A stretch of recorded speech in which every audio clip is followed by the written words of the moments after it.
Для того, чтобы обеспечить достойное будущее абхазскому спорту и футболу в частности, необходимо уделять пристальное внимание подрастающему поколению. И такое внимание, судя по всему, у них есть. Компания «Аквафон» в рамках своей деятельности сделала спортивное направление одним из приоритетных векторов своего развития. Борьба в международном турнире за Кубок «Аквафон-2012» подарила юным футболистам Абхазии возможность помериться силами со своими сверстниками из России. А это не только хороший стимул для профессионального развития, но и необходимое условие для правильной оценки собственных сил.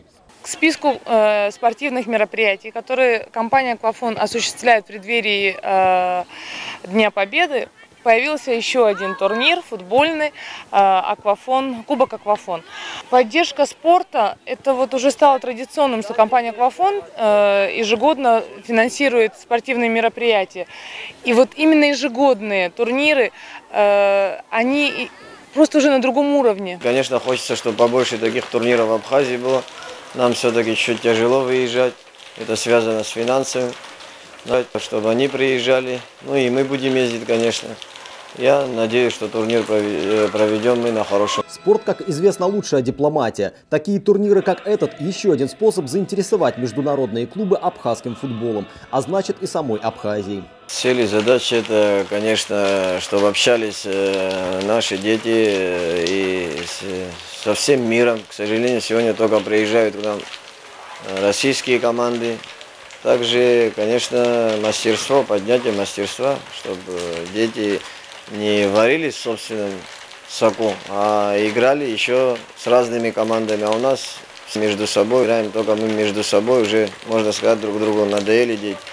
В турнире принимают участие 6 команд, 4 местных и 2 российских клуба. Местные команды представлены 2 столичными клубами «Нартом» и «Динамо», Гудаутской «Рицей» и командой «Афон». Из России в гости приехали команда «Дагомыс» и лидер из Новороссийска. В день открытия состоялись матчи первого тура, которые подарили ребятам крайне непростую игру.